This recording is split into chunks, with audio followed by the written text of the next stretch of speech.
सुअर ने बोरे से ताकत की गोली खा ली जोगिंदर। और अब वो हर रोज शेर को परेशान करने में लगा रहता था। बेटा नीचे आओ।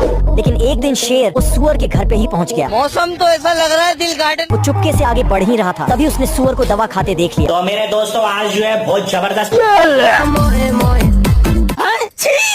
शेर दौड़ते हुए जाकर चक्की पे चढ़ गया। नहीं भाई।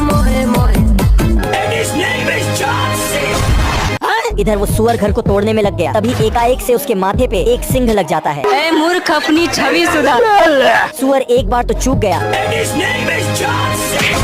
शेर सीधा जाकर डब्बे में गिरता है और वो डब्बा सीधा जाकर ताकत की गोली पे गिरती है। आजा आजा। जोगिंदर खराब भाई जोगी। शेर ने भी ताकत की गोली खा ली थी। तेरे नाम का कुत्ता पालो साला। हो गया सर। भाई ने बोला करने का तो करने का।